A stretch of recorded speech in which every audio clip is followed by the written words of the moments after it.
Huwag maging maramot, matutong magbigay. Ako po si Father Fiel Pareha at ito po ang ating segment, ang Daily Devotion, na kung saan tayo po ay magdarasal, magbabasa at magninilay kasama ng salita ng Diyos sa buong taon. Manalangin tayo. Sa ngalan ng Ama, ng Anak at ng Espiritu Santo. Amen.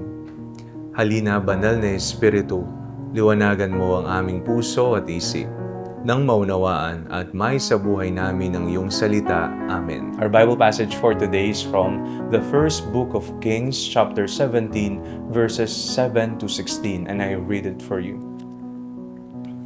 But after a while, the wadi dried up because there was no rain in the land. Then the word of the Lord came to him, saying, Go now to Zarephath, which belongs to Sidon, and live there, for I have commanded the widow there to feed you. So he set out and went to Zarephath. When he came to the gate of the town, a widow was there gathering sticks. He called to her and said, Bring me a little water in a vessel, so that I may drink. As she was going to bring it, he called to her and said, Bring me a morsel of bread in your hand. But she said, As the Lord your God lives, I have nothing baked, only a handful of meal in a jar and a little oil in a jug. I am now gathering a couple of sticks so that I may go home and prepare it for myself and my son, that we may eat it and die. Elijah said to her, Do not be afraid. Go, do as you have said. But first make a little cake of it and bring it to me, and afterwards make something for yourself and your son. For thus says the Lord, the God of Israel, the jar of meal will not be emptied, and the jug of oil will not fail until the day that the Lord sends rain on the earth. She went and did as Elijah said, so that she as well as he and her household ate for many days. The jar of meal was not emptied, neither did the jug of oil fail, according to the word of the Lord that he spoke by Elijah. May isang kwento po tungkol sa isang mahirap na magsasaka na halos wala nang natitirang pagkain para sa kanyang pamilya.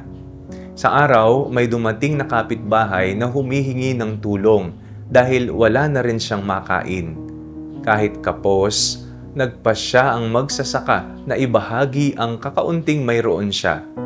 Makalipas ang ilang araw, may hindi po inaasahang biyayang dumating sa kanilang tahanan.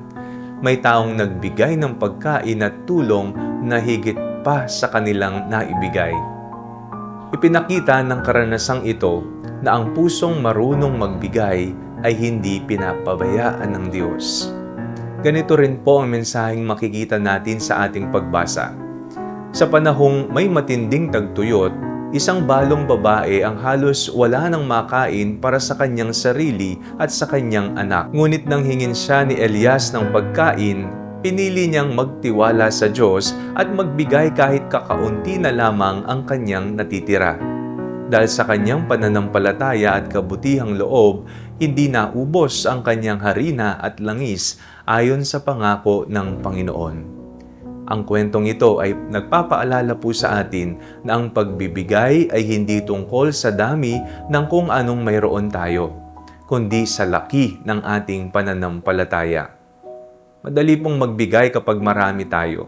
Ngunit ang tunay na pagsubok ng kabutihang loob ay kung handa pa rin tayong magbahagi kahit kapos tayo. Ang Diyos ay nalulugod sa taong nagbibigay ng may masayang puso, sapagkat ang ganitong puso ay nagtitiwala na Siya, ang Panginoon, ang tunay na pinagmumulan ng lahat ng pagpapala. Kapag tayo ay nagiging bukas palad, nagiging instrumento tayo ng Diyos upang pagpalain ang iba.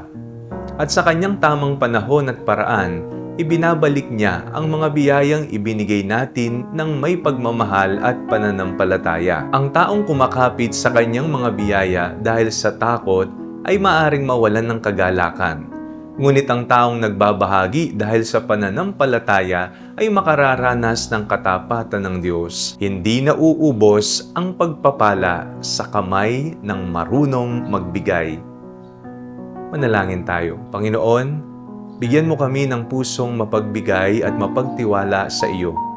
Turuan mo kaming magbahagi hindi lamang mula sa aming kasaganaan, kundi maging sa aming kakulangan. Naway maging daluyan kami ng iyong pagmamahal at pagpapala sa iba.